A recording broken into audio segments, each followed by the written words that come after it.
vayamos a hablar hoy.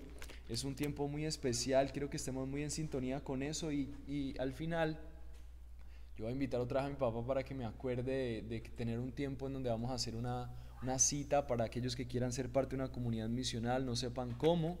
La iglesia ya tiene personas dispuestas, a veces necesitamos grupitos, agruparnos, y como aún los DNA también son parte de comunidades misionales. Si usted está involucrado en uno de ellos, por favor acompáñenos en un tiempo al final, porque vamos a tener en diciembre un tiempo especial para pensar en cómo pasar tiempo juntos, divertirnos y tener más relaciones con otras personas que necesitan escuchar acerca del Evangelio.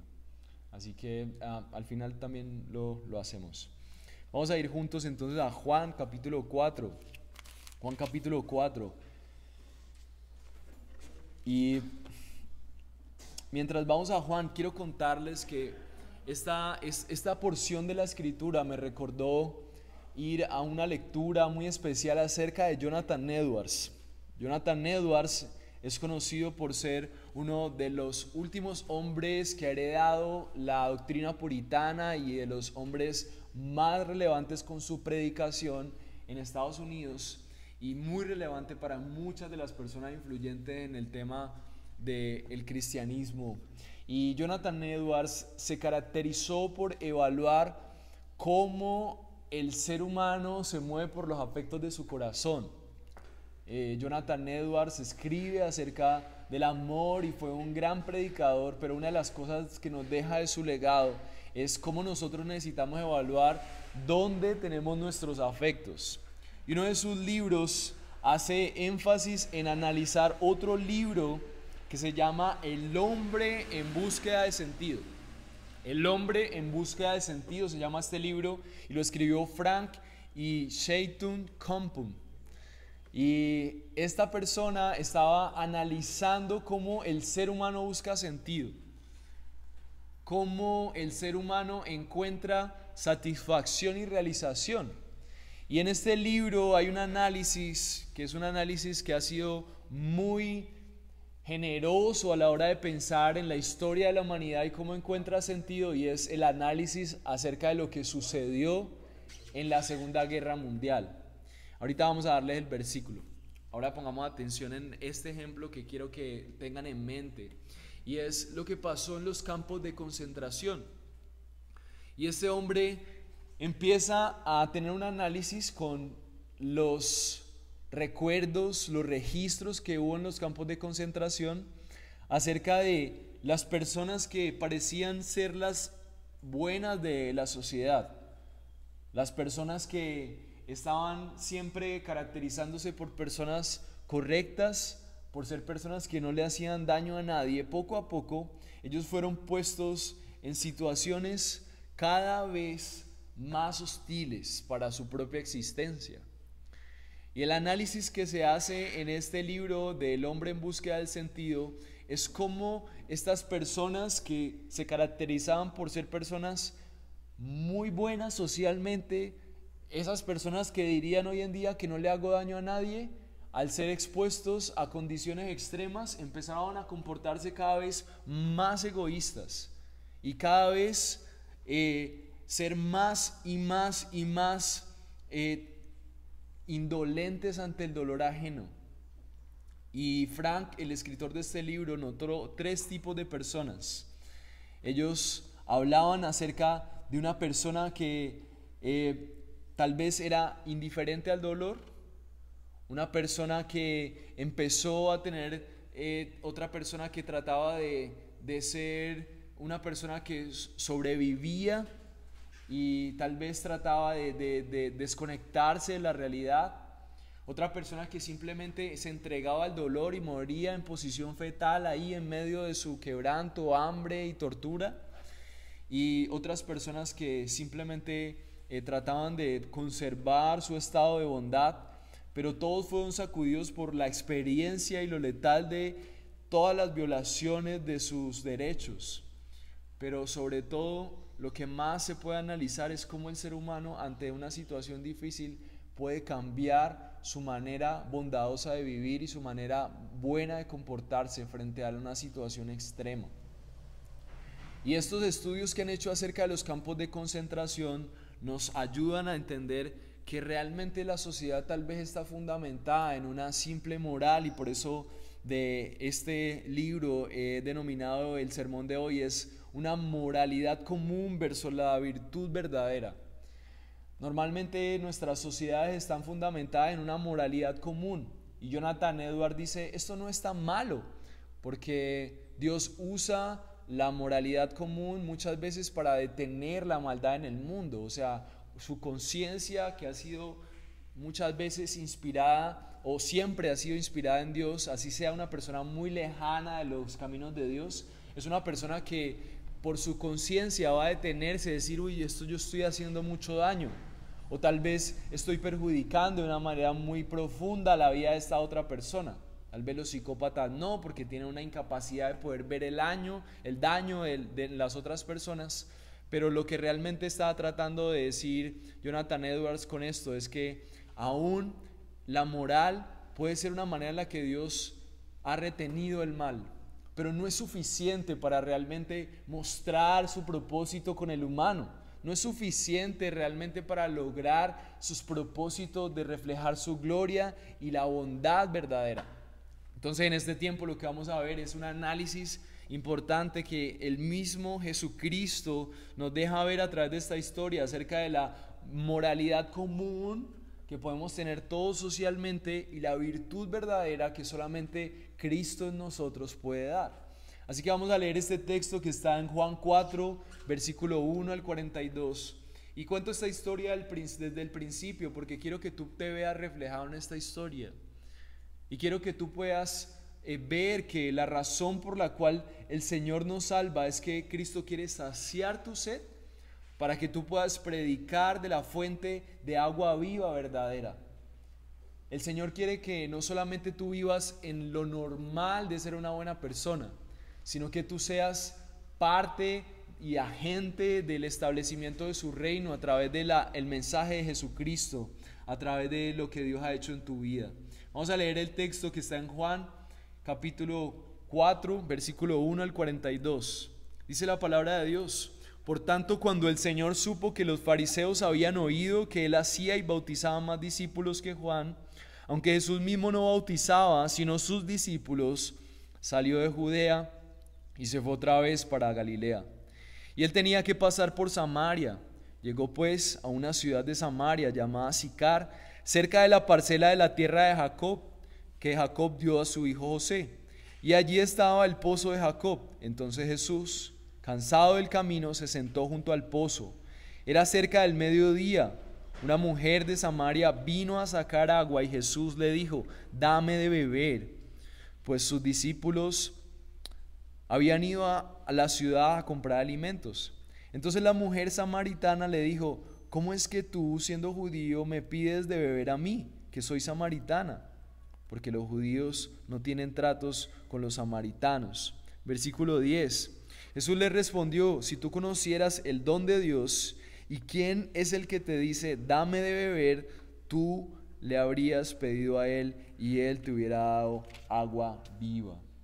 Ella le dijo: Señor, no tienes con qué sacarla, el pozo es hondo. ¿De dónde pues tienes esa agua viva? ¿Acaso eres tú mayor que nuestro padre Jacob, que nos dio este pozo del cual bebió él mismo y sus hijos y sus ganados? Jesús le respondió: todo el que beba de esta agua volverá a tener sed, pero el que beba del agua que yo le daré no tendrá sed jamás, sino que el agua que yo le daré se convertirá en él en una fuente de agua que brota para vida eterna. Señor, le dijo la mujer, dame esta agua para que no tenga sed, ni venga hasta aquí a sacarla. Jesús le dijo: ve, llama a tu marido y ven acá. No tengo marido, respondió la mujer. Jesús le dijo: bien has dicho, no tengo marido, porque 5 maridos has tenido y el que ahora tienes no es tu marido. En eso has dicho la verdad. La mujer le dijo: Señor, me parece que tú eres profeta. Nuestros padres adoraron en este monte y ustedes dicen que en Jerusalén está el lugar donde se debe adorar. Jesús le dijo: mujer, cree lo que te digo, la hora viene cuando ni en este monte ni en Jerusalén adorarán ustedes al Padre. Ustedes adorarán lo que no conocen, ustedes adoran lo que no conocen. Nosotros adoramos lo que conocemos, porque la salvación viene de los judíos. Pero la hora viene y ahora es cuando los verdaderos adoradores adorarán al Padre en espíritu y en verdad, porque ciertamente a los tales el Padre busca que lo adoren. Dios es espíritu y los que lo adoran deben adorar en espíritu y en verdad. La mujer le dijo: sé que el Mesías viene, Él es llamado el Cristo. Cuando Él venga nos declarará todo. Jesús le dijo: yo soy el que habla contigo. En esto llegaron sus discípulos y se admiraron de que hablara con una mujer, pero ninguno le preguntó: ¿qué tratas de averiguar? ¿O por qué hablas con ella? Entonces la mujer dejó su cántaro, fue a la ciudad y dijo a los hombres: vengan, vean a un hombre que me ha dicho todo lo que he hecho. ¿No será este el Cristo? Y salieron de la ciudad y fueron a donde él estaba. Mientras tanto, los discípulos le rogaban: Rabí, come. Pero él les dijo: yo tengo para comer una comida que ustedes no saben.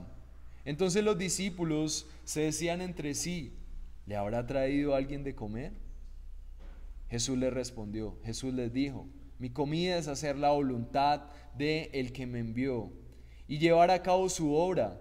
¿No dicen ustedes todavía faltan 4 meses y después viene la siega?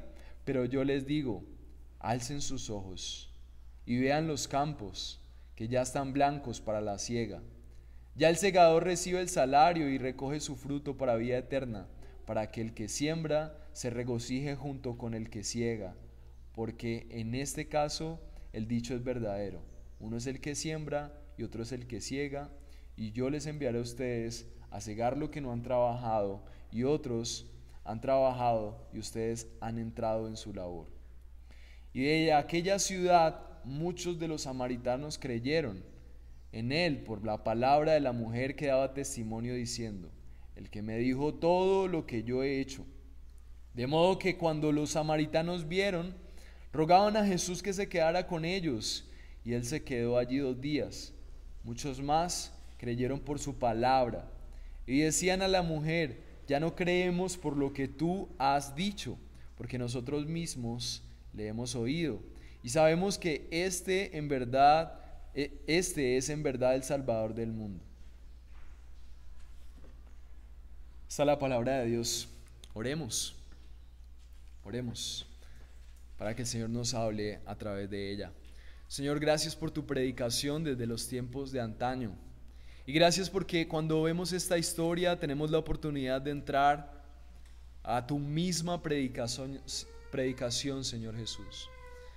Y quiero rogarte que en esta mañana sea tu palabra, Señor, sea tu voz, tu misma predicación que liberó a la gente en Samaria, liberando nuestros corazones de nosotros mismos y saciando la sed que tenemos, así como la mujer samaritana tenía una sed que no podía saciar, pero aún su moral la detenía. Señor, que hoy nosotros podamos ser saciados por tu palabra y por la promesa que hay en Cristo de que Él todo lo llena y convierte nuestra vida en una fuente que brota para vida eterna. Señor, que nosotros podamos disfrutar de la vida eterna que hay cuando bebemos del agua verdadera que es Cristo, Señor nuestro. Señor, haz esa obra en medio de nosotros. Ayúdanos a depender de tu palabra en esta mañana y a escucharla con oídos diligentes y deseosos de obedecerla, Señor.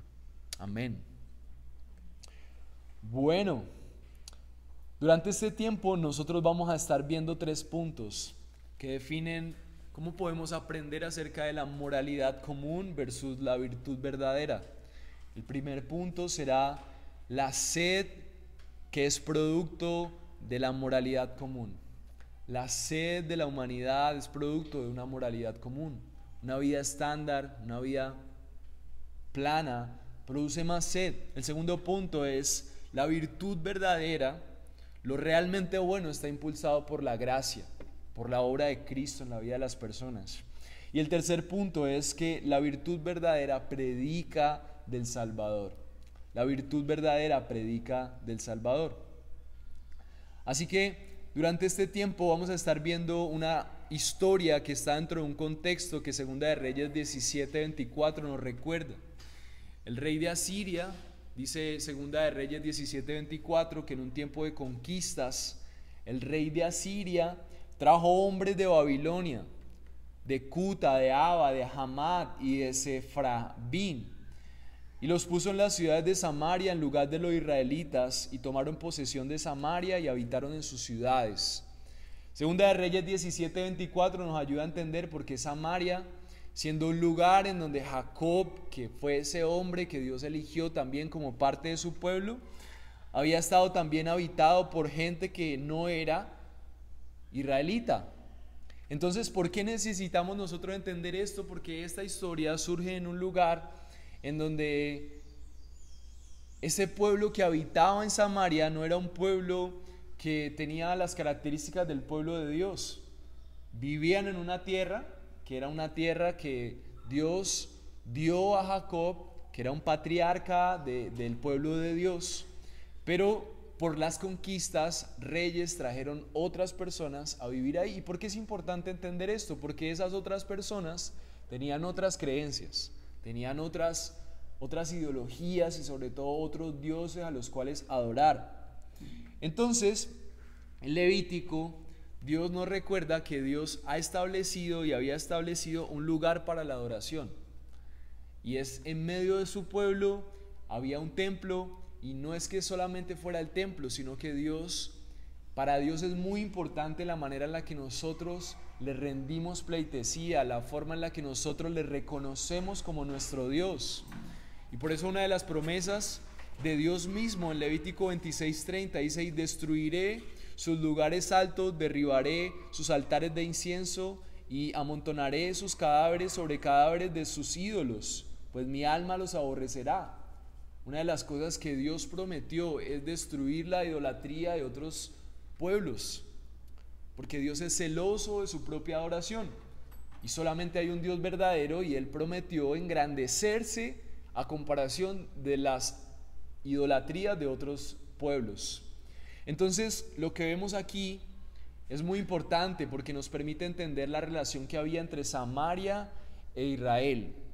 Entonces, los israelitas no eran amantes de los samaritanos, porque los samaritanos, al tener esa historia de su pueblo también en tierras de hombres que habían temido al Dios bíblico, ellos empezaron a buscar una manera de adorar a Dios en su propia tierra, porque ellos no podían viajar a Jerusalén, donde estaba el templo. Entonces, por esa razón, ellos trataron de establecer en esas tierras un templo. Y cuenta la historia que los israelitas, en nombre de Dios, destruyeron ese templo porque ellos creían que eran los únicos que podían tener ese templo y era la única manera en la que Dios también les había mostrado ser adorado en el templo de Israel. Entonces ellos estaban molestos porque ellos estaban creando una nueva forma de adorar, pero no solamente porque tuvieran un templo, sino porque ellos estaban mezclando la creencia en Dios con las creencias en otros dioses. Y aquí es donde viene el punto y el argumento importante de esta historia para poder comprender cómo esto tiene que ver con tu vida y con mi vida. Y es que Dios es muy celoso de la manera en la que nos relacionamos con Él. Es más, podríamos decir que una de las cosas que quiere lograr esta historia es que nosotros entendamos que nosotros aún podríamos estar creando nuestra propia manera, nuestro propio templo y nuestra propia religión, metiendo a Dios en la ecuación. Y lo que quiere Jesús a través de esta historia es ayudarnos a entender que necesitamos tener ojos que sepan identificar la moralidad común de la religión que podamos tener en nuestra vida, y hábitos en nuestra vida en donde nosotros estamos tratando de tener acallamiento de nuestra conciencia, estar tranquilos para avanzar con Dios, pero en realidad no estamos adorando de la manera correcta a Dios mismo. No estamos buscándolo como Él demanda ser buscado, y por lo tanto podemos caer en el error de los samaritanos, por un lado, buscando nuestra propia manera de adorar, pero también podemos caer en el error de los israelitas, siendo celosos de una religión que en realidad no es la forma en la que Dios quería ser adorado. Así que vamos a entrar en materia, y una de las cosas que quiero que recordemos aquí es que Cristo sacia tu sed para que tú puedas predicar de la fuente de agua viva. Una de las cosas que vamos a ver aquí es como Cristo sacia nuestra sed, y una vez que nosotros somos saciados por Él, adoramos correctamente. Y una de las maneras en las que adoramos es predicando acerca de que Él es esa fuente que sacia la sed. El primer punto que vamos a ver está denominado así: la sed producto de la moralidad común.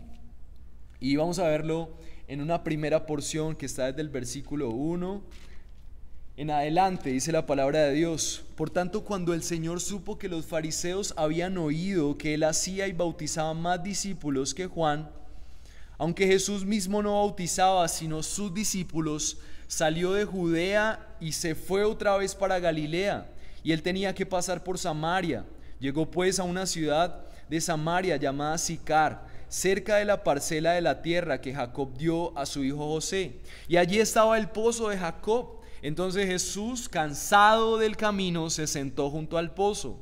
Era cerca del mediodía. Una mujer de Samaria vino a sacar agua, y Jesús le dijo: dame de beber, pues sus discípulos habían ido a la ciudad a comprar alimentos. Entonces la mujer samaritana le dijo: ¿cómo es que tú, siendo judío, me pides de beber a mí, que soy samaritana? Ahora podemos comprender esa pregunta de ella. Eran enemigos, porque los judíos no tienen tratos con los samaritanos. Jesús le respondió: si tú conocieras el don de Dios y quién es el que te dice dame de beber, tú le habrías pedido a él y él te hubiera dado agua viva. Versículo 11. Ella le dijo: Señor, no tienes con qué sacarla y el pozo es hondo. ¿De dónde pues tienes esa agua viva? ¿Acaso eres tú mayor que nuestro padre Jacob, que nos dio el pozo, del cual bebió él mismo y sus hijos y sus ganados? Jesús le respondió: todo el que beba de esta agua volverá a tener sed, pero el que beba del agua que yo le daré no tendrá sed jamás, sino que el agua que yo le daré se convertirá en él en una fuente de agua que brota para vida eterna. Señor, le dijo la mujer, dame de esa agua para que no tenga sed, ni venga hasta aquí para sacarla. Jesús le dijo: ve, llama a tu marido y ven acá. No tengo marido, respondió la mujer. Jesús le dijo: bien has dicho, no tengo marido, porque 5 maridos has tenido, y el que ahora tienes no es tu marido. En eso has dicho la verdad. La mujer dijo: Señor, me parece que tú eres profeta. Nuestros padres adoraron en este monte, y ustedes dicen que en Jerusalén está el lugar donde se debe adorar. Jesús dijo: mujer, cree lo que te digo, la hora viene cuando ni en este monte ni en Jerusalén adorarán ustedes al Padre. Ustedes adoran lo que no conocen. Nosotros adoramos lo que conocemos, porque la salvación viene de los judíos. Pero la hora viene, y ahora es, cuando los verdaderos adoradores adorarán al Padre en espíritu y en verdad, porque ciertamente a los tales el Padre busca que lo adoren. Dios es espíritu, y los que lo adoran deben adorar en espíritu y en verdad. La mujer le dijo: sé que el Mesías viene, el que es llamado el Cristo. Cuando Él venga, nos declarará todo. Jesús le dijo: yo soy el que habla contigo. Y en esta primera porción vemos un acercamiento importante de Jesús y un propósito importante del apóstol Juan al mostrarnos esta historia para revelar nuestro corazón. Y nosotros necesitamos conectarnos con esta historia, porque cuando Jesús habla con esta mujer samaritana, Él está mostrándonos nuestra propia necesidad de identificar una moralidad común que tal vez pueda reemplazar nuestra relación con Dios verdadera. El primer versículo de esta porción dice: por tanto, cuando el Señor supo que los fariseos habían oído que Él hacía y bautizaba más discípulos que Juan, aunque Jesús mismo no bautizaba sino sus discípulos, salió de Judea y se fue otra vez para Galilea, y Él tenía que pasar por Samaria, dice el versículo 1 al 4. Resulta que los fariseos empezaron a darse cuenta que Él bautizaba, ¿Y qué tiene de importante esto? Pues que los fariseos usaban el bautismo para convertir a las personas a la religión judía. Entonces, si ellos se daban cuenta que Jesús estaba bautizando, entonces lo iban a perseguir, lo iban a apresar, seguramente se iba a acelerar el proceso en el que ellos iban a crucificarlo. Entonces, por esa razón, parece que Jesús permitía que fueran sus discípulos que bautizaran. Y por esa razón, en ese momento Jesús sale de Judea y se fue otra vez para Galilea y pasa precisamente por Samaria. O sea que lo que nos dicen estos versículos es que Jesús tenía un propósito importantísimo al llegar a Samaria, al hacer una pausa ahí. El versículo 5 dice, llegó pues a una ciudad de Samaria llamada Sicar, cerca de la parcela de la tierra de Jacob, la tierra que Jacob dio a su hijo José, y allí estaba el pozo de Jacob. Entonces Jesús, cansado del camino, se sentó junto al pozo. Era cerca del mediodía. Esta porción es muy importante porque resulta que el pueblo que tenía más antagonismo en este momento de forma cercana con el pueblo de Israel era el pueblo que estaba en Samaria. ¿Por qué lo tenían? Porque para los israelitas esta gente eran personas que practicaban una falsa religión. A los israelitas históricamente les había costado su propia vida conservar una forma correcta de adorar a Dios según su forma de pensar. Pero los samaritanos estaban haciendo un sincretismo con la religión y los israelitas odiaban eso. Tanto que históricamente se dice que ellos se pusieron de acuerdo para destruir el templo que ellos habían hecho, porque para ellos era una manera incorrecta de adorar. ¿Y por qué es importante esto para nosotros? ¿Por qué nosotros necesitamos poner atención a esta historia? Jesús, en todo su plan soberano de liberarnos a nosotros del pecado, va caminando, haciendo milagros y bautizando a personas para que se arrepientan de su vana manera de vivir y confíen en Él como el único Salvador. Pero en medio de todo eso, Jesús no solamente se enfoca en predicarle a los judíos, sino que en ese momento Jesús, en lugar de acelerar ese proceso de morir en la cruz por nosotros, Él sale para otro lugar y cumple con un propósito importante de su ministerio, y es llegar a ese lugar que los mismos judíos odiaban. Y no solamente llega a cualquier lugar, sino en el centro de toda su fe, en lo que ellos fundamentaban todas sus convicciones de ser también un pueblo que podía adorar, era precisamente el lugar en donde se desarrolla esta historia. Era un monte que desde antaño los patriarcas habían comprado, y por regalo, así como dice el texto, Jacob dio a su hijo José ese lugar como una señal también de su amor por él, y asimismo el cumplimiento de la promesa de Dios de la tierra prometida para el pueblo de Israel. Entonces estas personas se habían adueñado de manos de otros reyes que habían puesto otros pueblos ahí, y esas personas se aferraban a ese pozo, se aferraban a ese lugar como el lugar en donde ellos podían apelar al Dios de la Biblia, al Dios del Antiguo Testamento, por bendiciones para ellos. Y Jesús, precisamente en su peregrinaje, pudiendo pasar por 1000 de lugares, llega precisamente a ese pozo, llega precisamente a la ciudad odiada por los israelitas. Y eso nos deja entender que Jesús tiene un propósito contigo y conmigo a la luz de esta historia.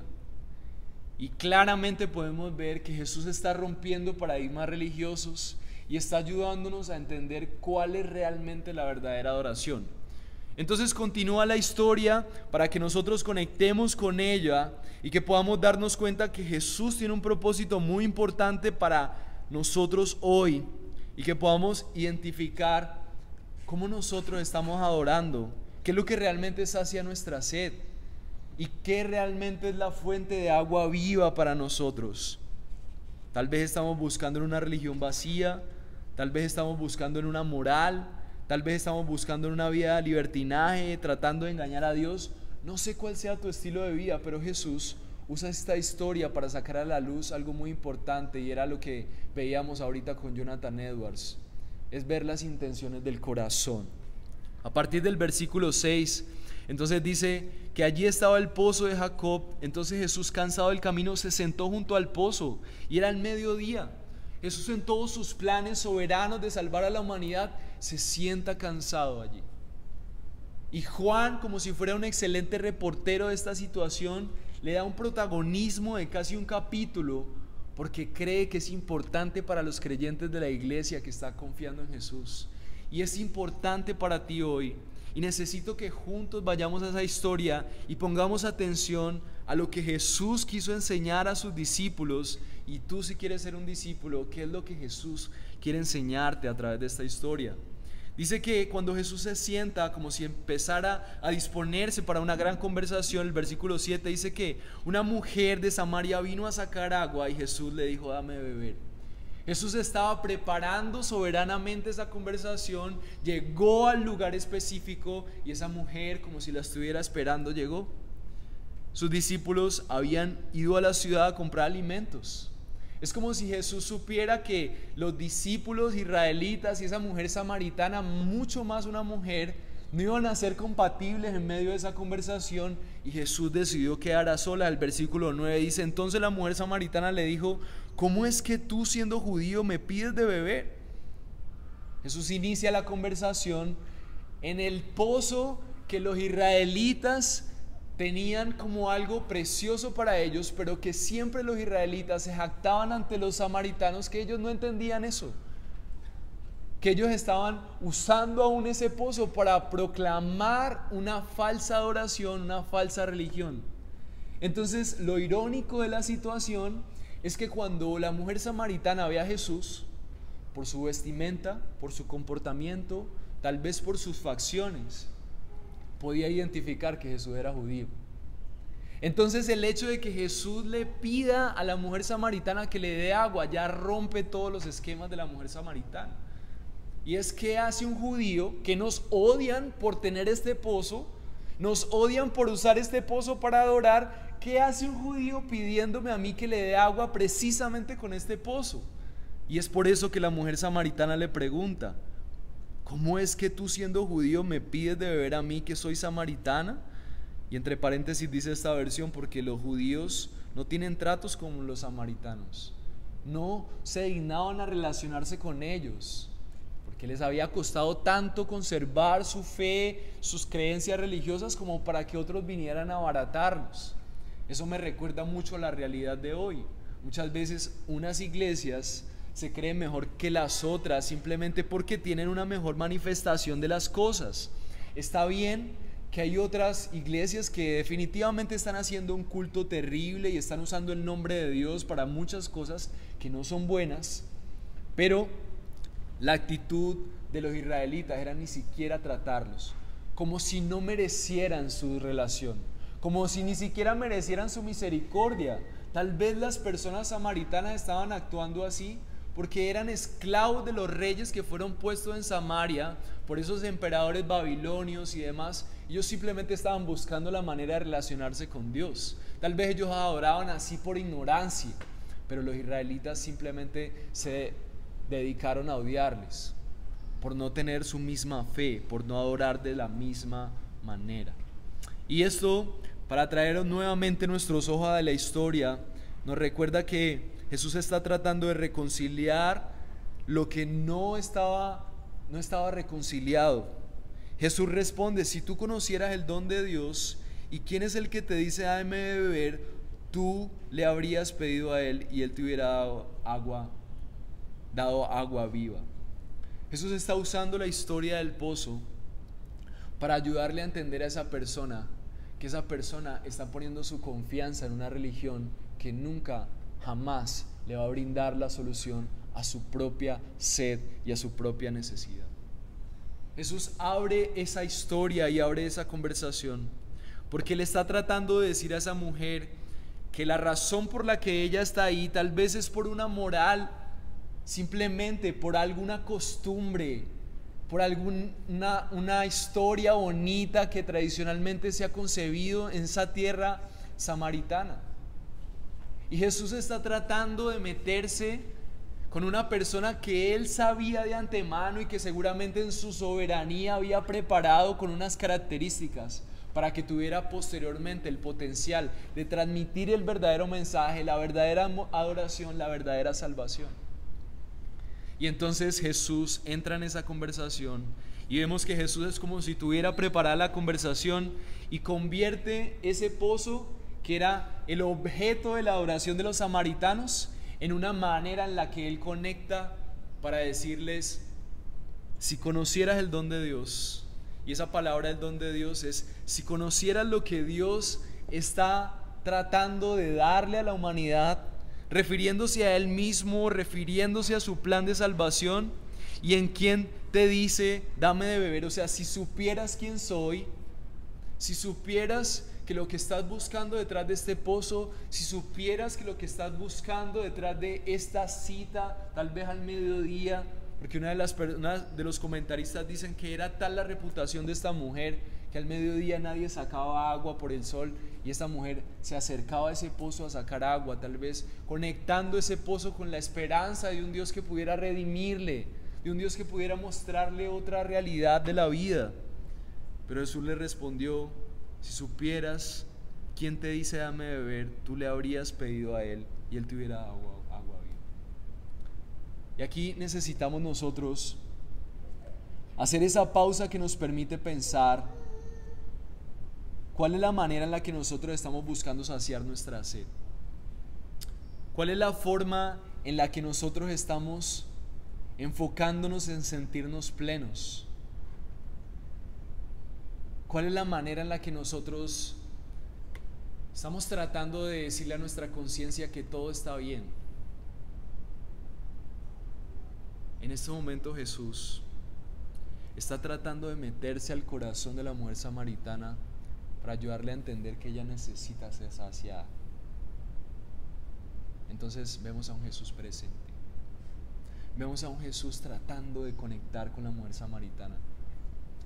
Mis hermanos, este reflejo es el reflejo del actuar de Dios con los pecadores. Tal vez Dios durante mucho tiempo ha estado tratándote de sacar de una religión vacía, de una religión en donde solamente hay tradiciones, el recuerdo de un pozo. Para los samaritanos era la esperanza de un Dios que tal vez podría estar cerca. Para los creyentes hoy la Biblia tal vez pueda ser ese pozo viejo que recuerda a un Dios que tal vez pueda estar cerca, pero que ni sabemos cómo adorar mientras seguimos con nuestras vidas. Y no era necesario esta conversación. Entonces en ese momento el versículo 11 dice: ella le dijo: Señor, ¿no tienes tú con qué sacarla? Y el pozo es hondo. ¿De dónde pues tienes esa agua de vida? ¿Acaso eres tú mayor que nuestro padre Jacob, que nos dio el pozo del cual bebió él mismo y sus hijos y sus ganados? Esta respuesta de la mujer samaritana deja ver qué era lo que ella atesoraba. Y en ese momento ella atesoraba su comportamiento religioso, la esperanza que ella tenía de poner su fe en la adoración que ellos tenían a través de esa tradición, de esa tierra, de ese pozo. Nada era superior a esos patriarcas que habían dado para ellos esa tierra. Para nosotros muchas veces nada es superior que nuestra tradicional forma de acercarnos a Dios. Nuestros rituales de venir cada 8 días a la iglesia, de vez en cuando leer la Biblia, y la frase más popular de esta realidad hoy es: no le hago daño a nadie. Y tal vez creemos que la religión se trata de eso, la relación con Dios se trata de eso. Pero Jesús sabía que no era suficiente con esta conversación. Hebreos 3:3 dice: porque Él ha nacido considerado digno de más gloria que Moisés, así como el constructor de la casa tiene más honra que la casa. Lo que quería Jesús a través de esta conversación es ayudarle a entender a esa mujer que ella estaba frente a aquel que iba a cambiar toda su vida, que iba a saciar toda su vida, iba a cambiar toda la manera en la que él se relacionaba con ella, por lo que él significaba, por su amor, por su gracia, por su obra y por lo que él iba a hacer por ella en la cruz, aún siendo despreciada por el pueblo de Dios y siendo despreciada aún por su propio pueblo. Y nosotros necesitamos ver cómo Jesús logra que nuestra adoración cambie, cómo Jesús logra que la mujer samaritana pueda valorar ese cambio de comportamiento religioso por ver realmente al Salvador. ¿Cómo Jesús lo hace? Y Jesús responde Jesús empieza a talar a lo más profundo de su corazón y a sacar a la luz algo muy importante. El versículo 13 dice: todo el que beba de esta agua volverá a tener sed, pero el que beba del agua que yo le daré no tendrá sed jamás, sino que el agua que yo le daré se convertirá en él en una fuente de agua que brotará para vida eterna. Entonces Jesús usa la analogía del agua para mostrarle a la mujer samaritana que hay un pozo diferente a un pozo físico. Está tratando de sacar a la mujer samaritana de su religiosidad y le está diciendo: mira, hay algo más, no te estoy hablando de un agua física. Y eso nos recuerda nuestra propia realidad. Hay algo más que ir a la iglesia, hay algo más que leer la Biblia solamente, hay algo más que recordar la Biblia como un ejemplo de moral, hay algo más hermoso que eso. Y Jesús dice: hay una fuente de agua que puede ser implantada en el fondo del corazón de cada pecador, y que esa fuente de agua le sacie y que nunca tenga otra necesidad más. ¿Cómo sucede esto? ¿Cómo funciona? ¿Cómo es esto que Jesús está contándole a la mujer samaritana? ¿Y qué tiene que ver esto con nosotros? Una pregunta clave que tienes que hacerte hoy es, el primer título para este punto es: la sed viene de la moralidad común. No hay nada que produzca más sed que venir a la iglesia y sentir que Dios no me habló. No hay nada que produzca más sed que orar y sentir que Dios no responde mis oraciones. No hay nada que produzca más sed que saber que supuestamente esta es la palabra de Dios, pero cuando la abro me aburro.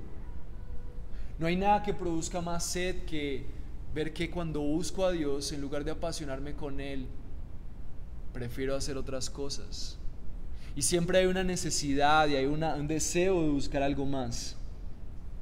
El versículo 15 dice: Señor, le dijo la mujer, dame de esa agua, para que no tenga sed ni venga hasta aquí a sacarla. La mujer empezó a interesarse por el discurso de Jesús.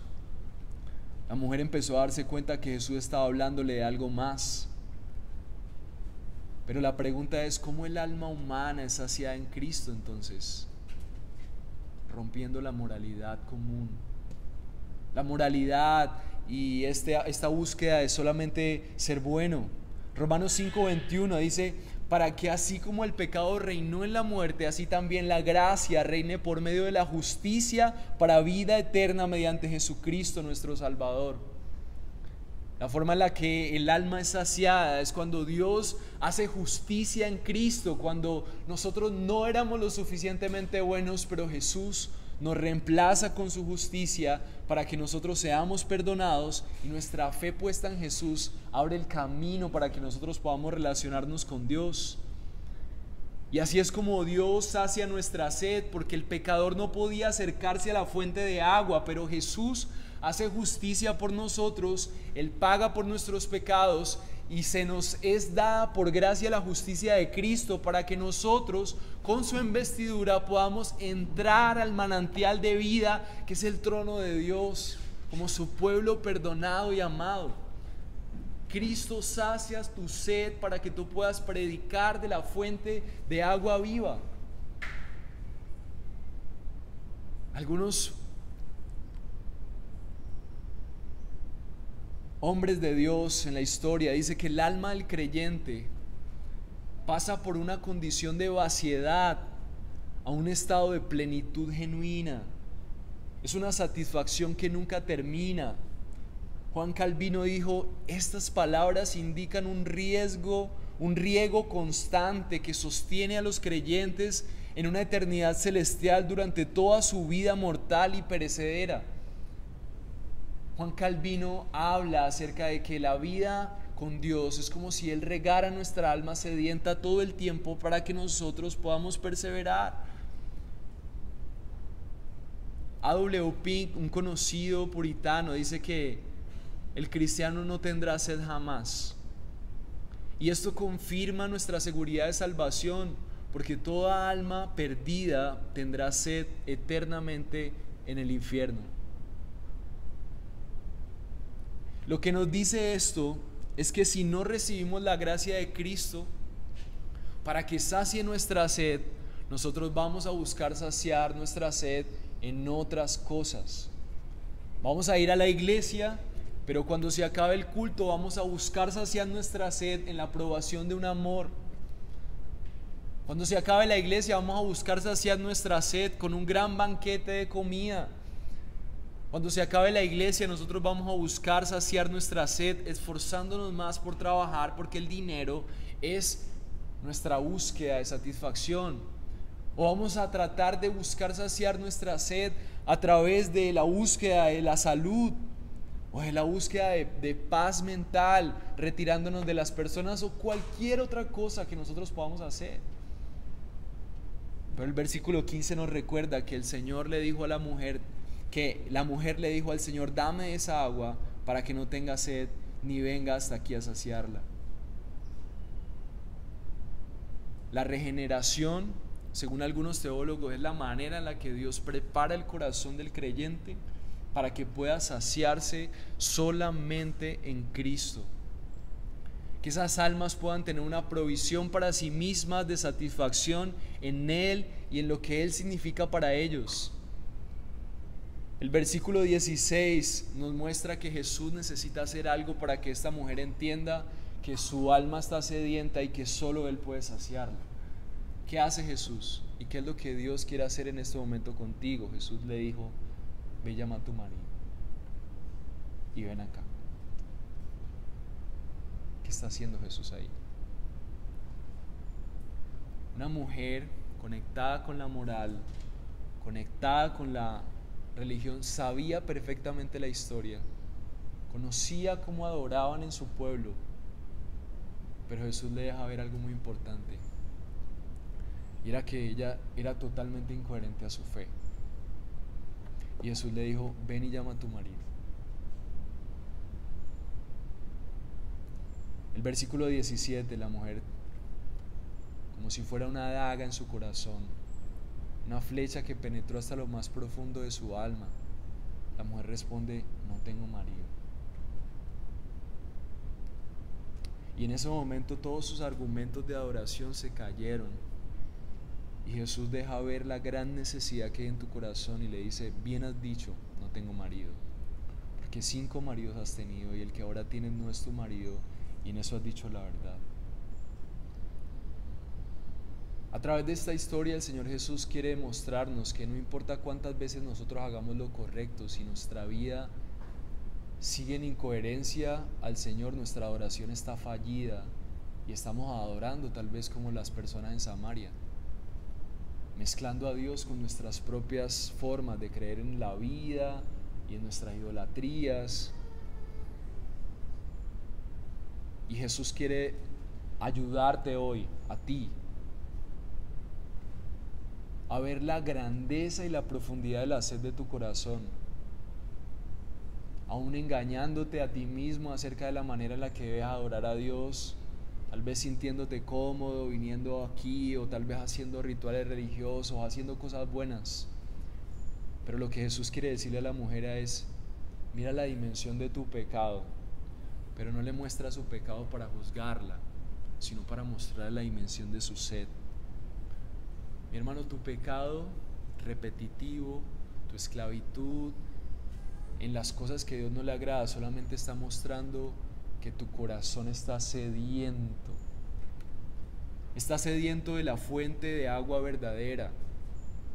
Está sediento de la saciedad que solamente el Salvador puede darte. Y tú necesitas primero darte cuenta de la dimensión de tu sed para que puedas ir a la fuente. Y ese es el Evangelio, mis hermanos. El Evangelio es la realidad de un hombre pecador, sediento de tantas cosas, que por su sed ha buscado tantas alternativas, que ha ofendido a Dios por sus búsquedas. Pero tenemos un Dios que quiere mostrarnos la dimensión de nuestra sed, para que nosotros hoy podamos preguntarnos: ¿de qué manera puedo saciarme en Cristo y solamente en Cristo? Conocer la grandeza de Dios iluminando tu pecado debe guiarte a entender que la razón por la que tú estás pecando es porque tu alma, tu espíritu y tu vida no están siendo saciadas en Cristo y su amor para ti. Y debes evaluar cuáles son los deseos que están involucrados en tu adoración. ¿Por qué la mujer samaritana podía conocer la historia de cómo adorar a Dios, pero vivir en tanto entrega a otros hombres? Porque su corazón estaba buscando tanto amor en amores uno tras de otro. La sociedad podría señalar a esa mujer y decir que era una mujer cualquiera o una mujer barata. Pero Jesús está mostrándole: mira, estás haciendo eso porque estás sedienta. Estás tomando esas decisiones porque hay una sed profunda en tu corazón que necesita ser saciada. Y cada vez que tú peques, en lugar de que te aplaste la culpa, tú necesitas pensar: ¿por qué estoy haciendo esto? ¿Por qué la sed me está llevando a tomar estas decisiones que sé que atentan contra mi cuerpo y contra otras personas? ¿Qué estoy pensando? ¿Que esto realmente me va a saciar?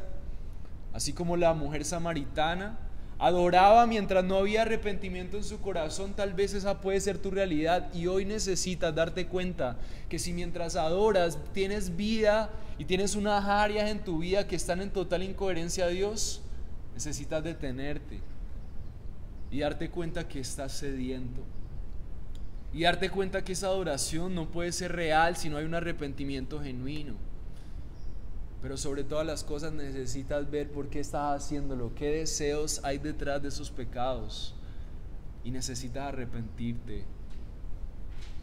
Jonathan Edwards, como les decía ahora, es famoso por escribir acerca de las idolatrías del corazón, y de ahí el título de La moralidad común versus la virtud verdadera. Tú puedes obedecer a Dios por temor.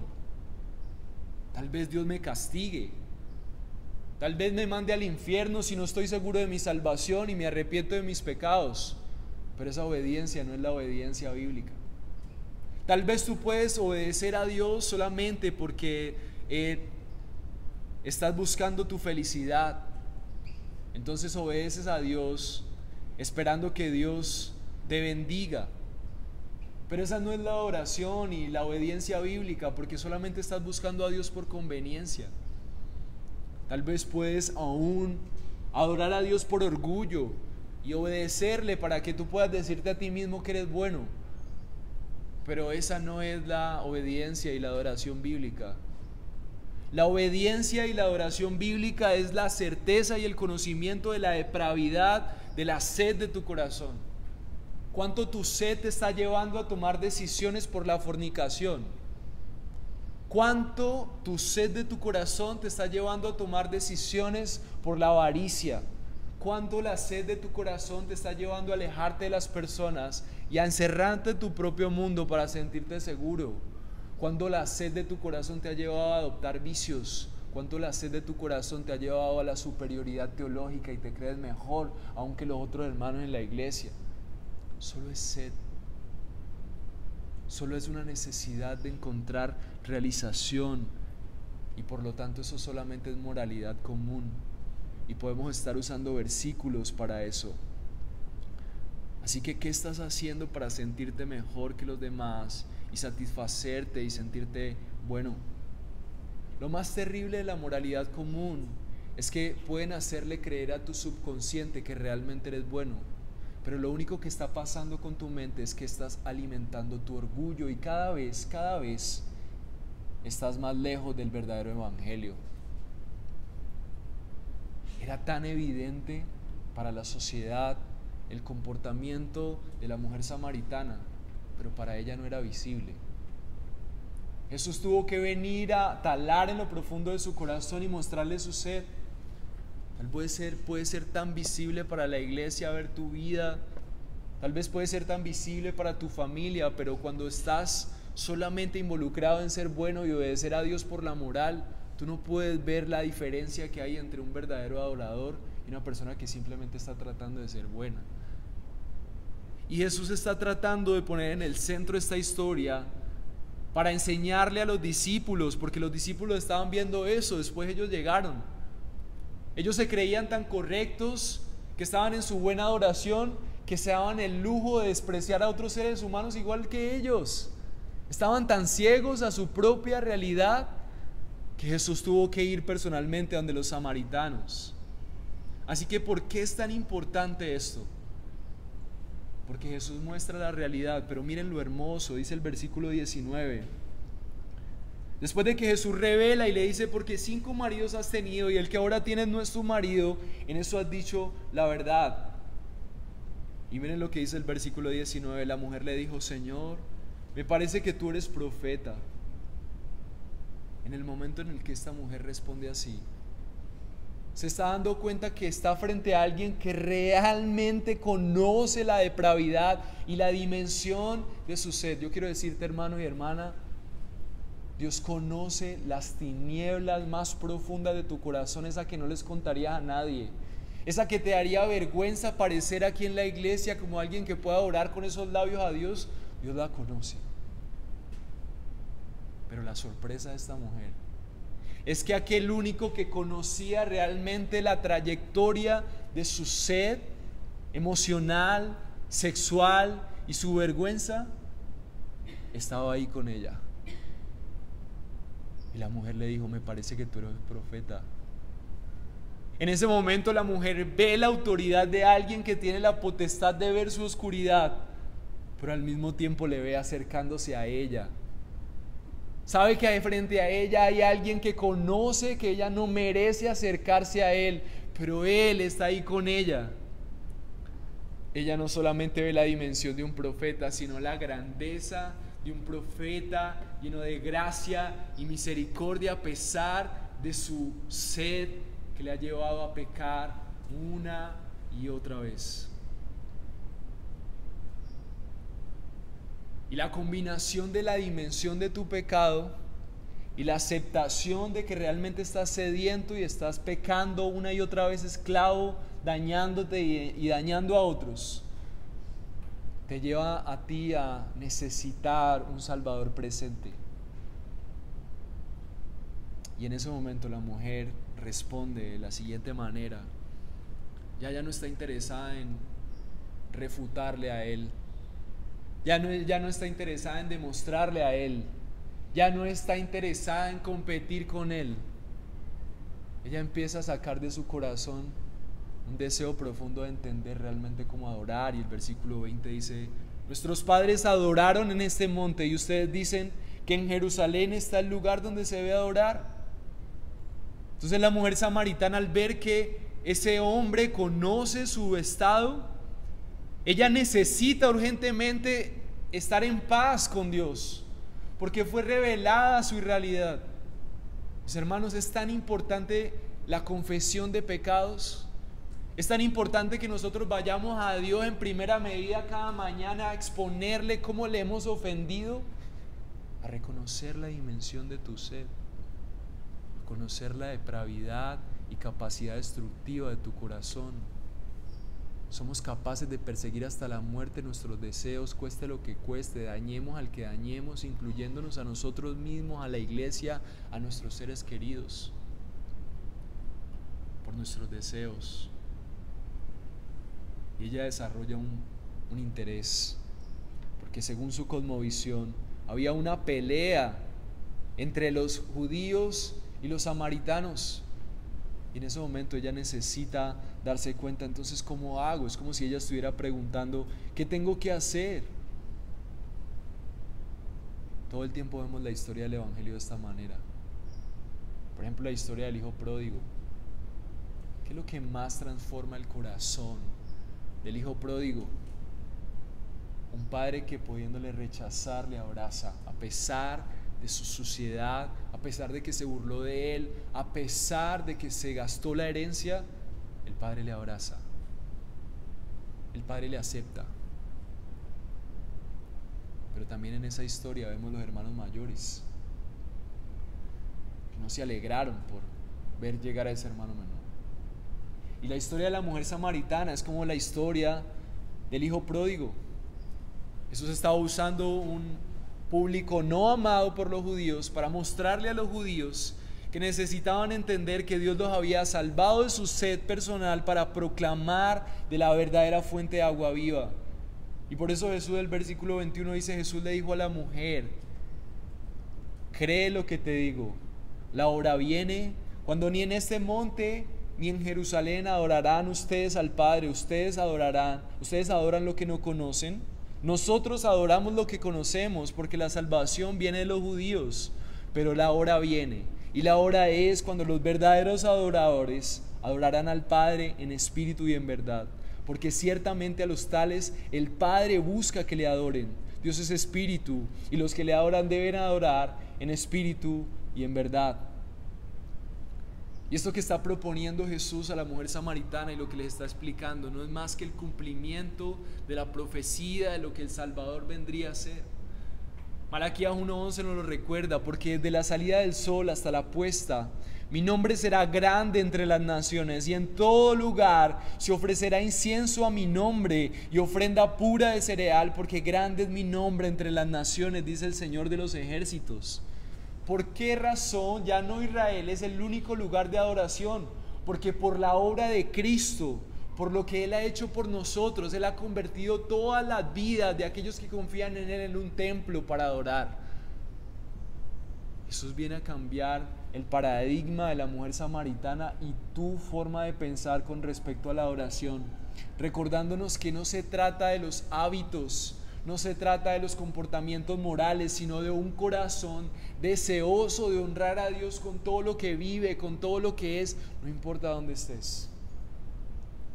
Y solo Jesús pudo vivir de esa manera.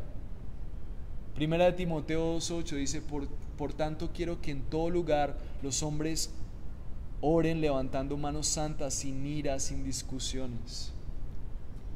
Lo que Jesús está proponiendo es la extensión de su reino en el corazón de aquellos que Él ha escogido para que le adoren donde quiera que Él está. Y solamente Jesús puede hacer eso. La unidad en la fe, no orgullo de la iglesia tal, sino un deseo de agradarle, un deseo y un celo santo de arrepentimiento, conocer mi pecado y con un estilo de vida de libertinaje o legalismo que he ofendido a Dios, alejarme de eso y tener un profundo deseo de vivir conforme a Cristo y conforme a lo que significa una persona que realmente está satisfecha en Dios. Eso es lo que Él quiere.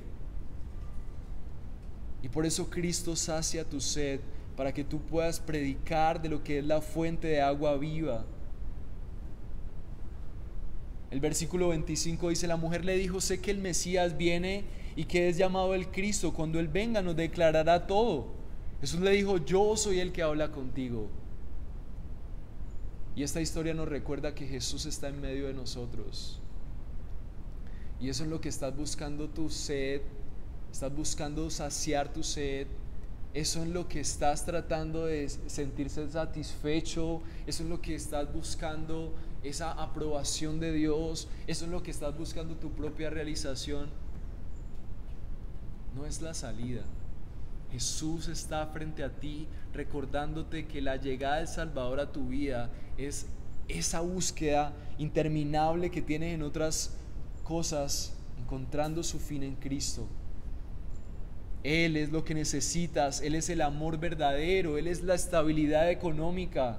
Debes recordar que la profundidad de tu sed, en búsqueda de seguridad, en búsqueda de amor, en búsqueda de estabilidad, en búsqueda de salud, solamente están saciadas en Cristo. ¿Estás buscando sentirte satisfecho con algo? ¿Qué es ese algo? Y recuérdate a ti mismo que no es suficiente. Y recuerda que todos estamos rotos y todos estamos buscando fuentes de agua que nunca saciarán nuestra sed. Tal vez haces cosas buenas para sentirte bien y decir que eres bueno. Tal vez eres buen estudiante de una manera muy esforzada. Tal vez estás disciplinándote. Tal vez estás buscando solamente la comodidad, el gozo y la diversión.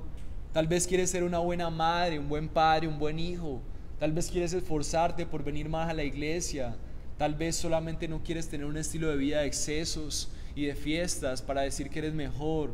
tal vez solo quieres obedecer a la iglesia, tal vez solo trabajas duro por miedo a la pobreza, tal vez solo complaces a una persona para mostrar tu nobleza y buscar su aprobación. Tal vez haces todas esas cosas para sentirte bien contigo y saciar la sed de aceptación y de amor que tu alma necesita, pero debes recordar que solo en Cristo saciarás tu sed, porque solamente Él es la fuente de agua, de vida, como Él mismo lo dijo acerca de sí mismo. Vivir de esta manera es sentirte siempre sediento. Necesitas recordar que si tu alma no está siendo saciada en Cristo, vas a sentir una sed que va a llevarte a pecar contra otros y contra ti mismo y a ser esclavo de ese mismo deseo de sentir esa saciedad. ¿Qué necesitamos entonces? Lo mismo que Jesús trata de guiar a la mujer samaritana. Necesitas tiempo para meditar en la profundidad de tu sed. Necesitas tiempos con Dios y el Espíritu Santo para que Él te muestre a qué necesitas morir, a qué búsquedas necesitas morir, en qué estás buscando realización. Inspirarte en Cristo como la fuente de tu satisfacción verdadera. Él y solamente Él es la oferta más grandiosa que cualquier humano puede tener. Nunca encontrarás más satisfacción que la que encontrarás en Cristo. Y todo esto tiene un propósito. Cristo sacia tu sed para predicar de la fuente de agua viva. Y la pregunta es, ¿esto cómo funciona? Y vamos a ver dos aplicaciones más cortas. La virtud verdadera está impulsada por la gracia. Más adelante, esta escena es una escena en donde los discípulos llegan y en lugar de preguntarle a Jesús qué está pasando, simplemente lo ignoran. No están interesados para saber qué pasa con una mujer samaritana. Ni siquiera le preguntan qué pasó, qué tratas de averiguar. Solamente se enfocan en: come, Señor, ¿por qué no comes?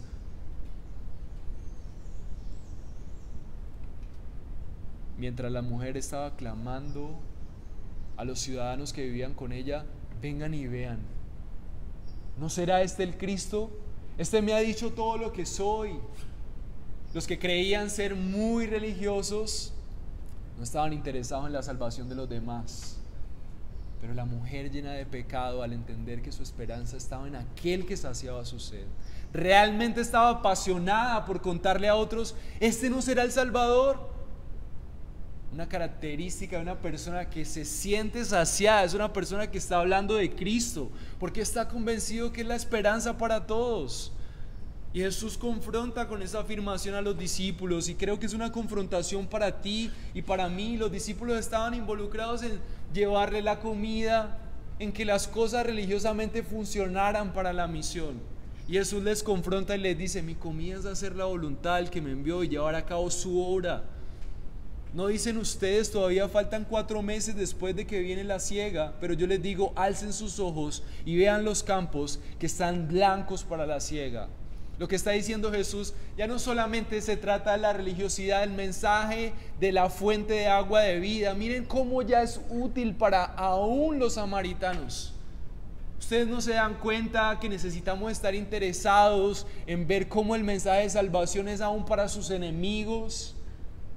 Están bloqueados en su religiosidad. La confesión belga lo explica así.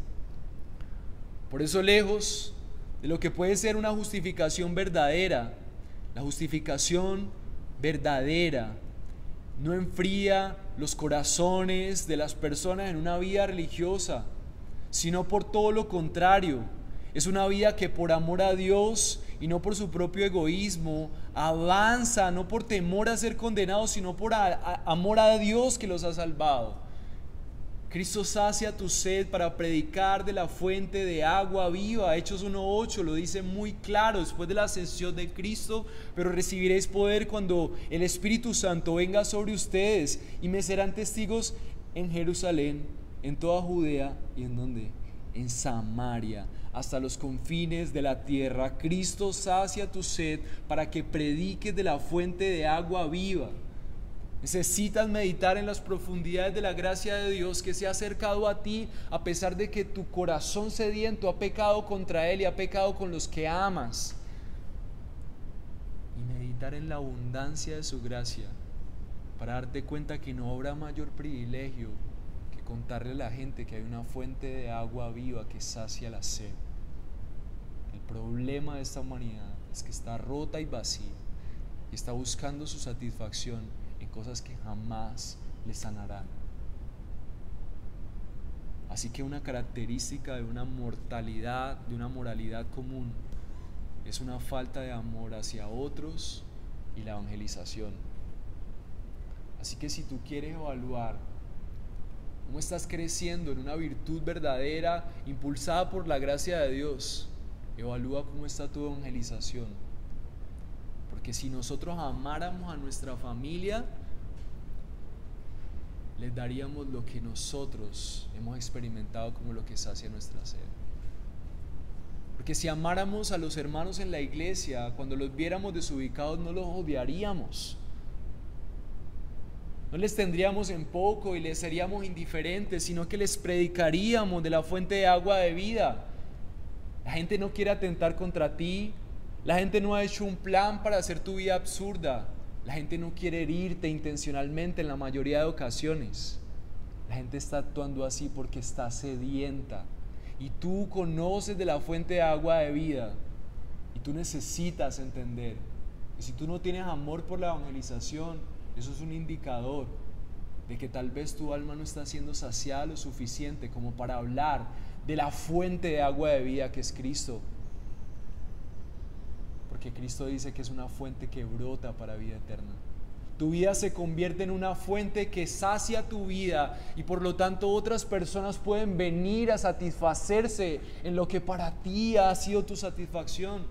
La gracia de Cristo tiene que ser lo que te motiva a predicar a Cristo y debes evaluar si lo que sea que hagas, para lo que sea que lo hagas, estás haciéndolo para satisfacerte a ti o estás haciéndolo para adorar al Señor.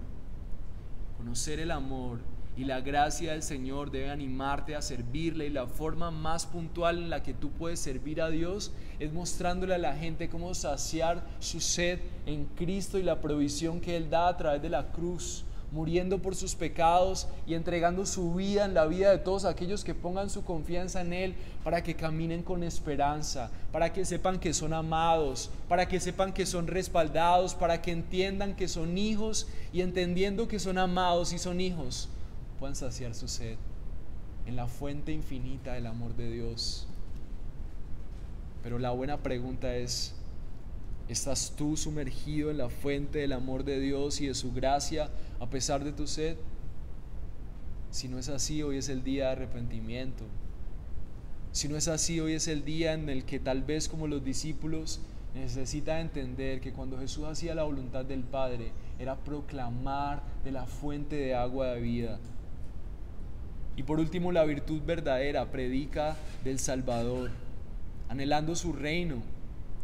El versículo 39 dice: y de aquella ciudad muchos samaritanos creyeron en Él por la palabra de la mujer que daba testimonio diciendo: el que me dijo todo lo que he hecho.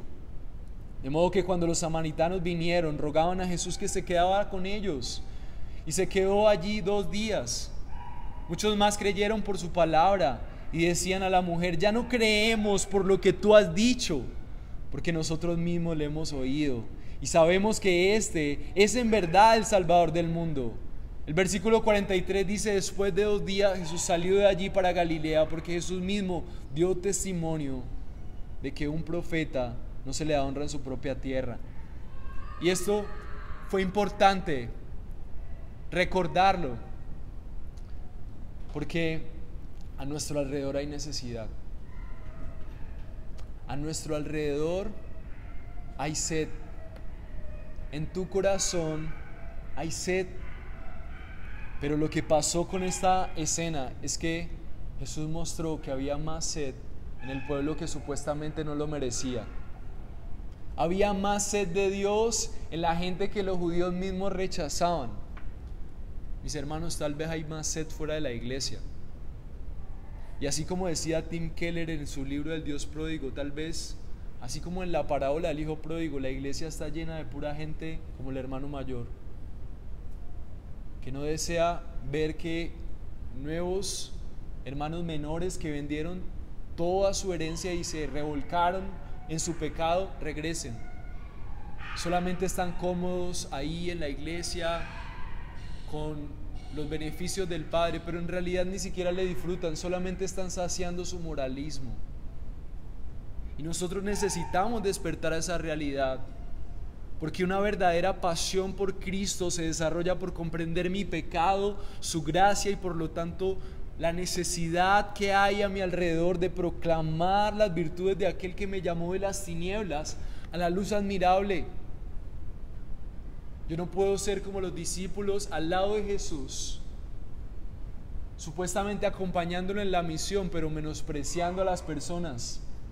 Eso solamente era una muestra que los discípulos todavía necesitaban entender mucho más de lo que significaba el amor de Dios para ellos.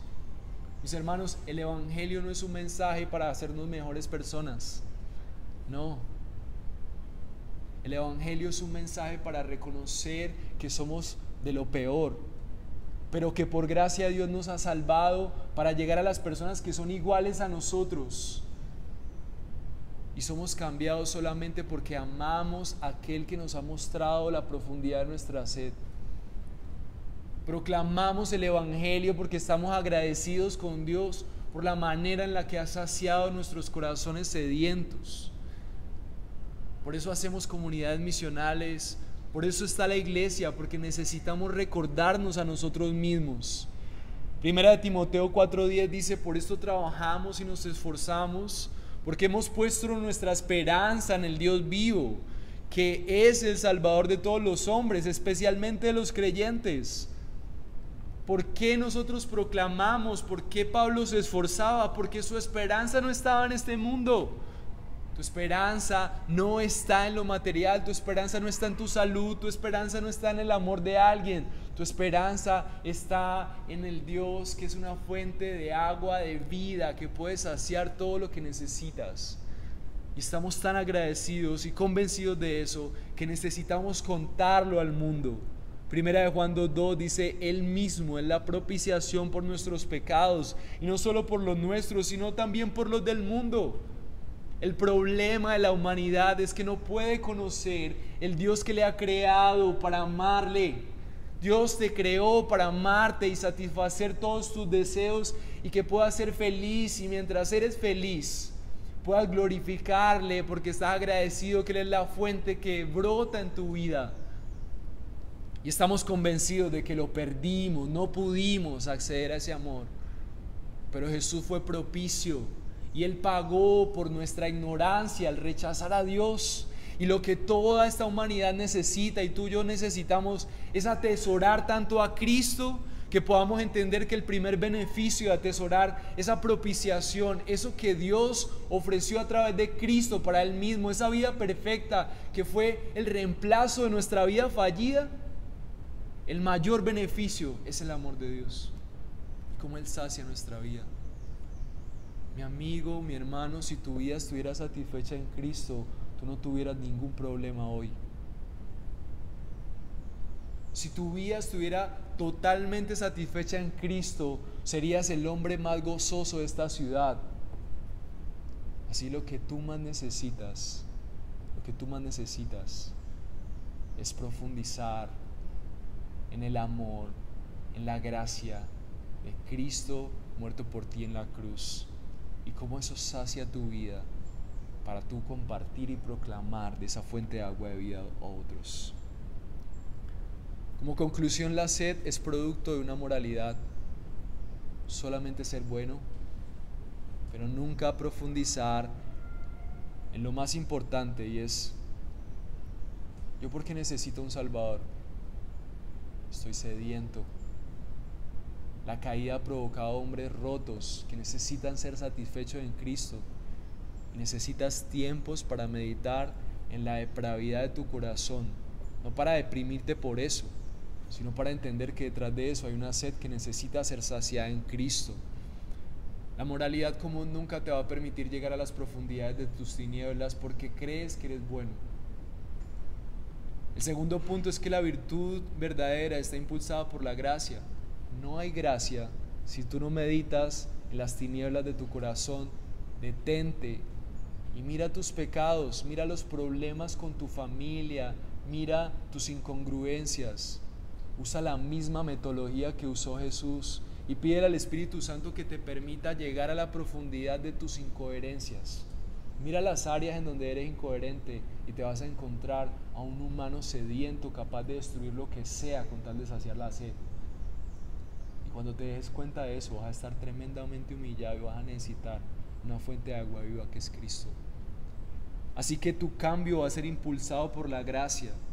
Y cuando tú encuentres esa fuente de gracia y te satisfagas en ella y estés gozoso a pesar de ti y sepas dónde ir para saciar tu sed, tú solamente vas a decirle a la gente: hay un lugar donde puedes saciar tu sed, hay esperanza para ti, hay amor para ti. Lo vas a decir con una sonrisa en tu rostro. Vas a articular un equipo en la iglesia para que puedas compartir eso a tu familia, porque tu papá, porque tus hermanos, porque tus vecinos, porque tus hijos, porque tu futura esposa, porque tu esposa y tu esposo están sedientos, se están destruyendo a ellos mismos y a los demás, porque no han encontrado la fuente de agua viva que hoy es proclamada delante de tus ojos.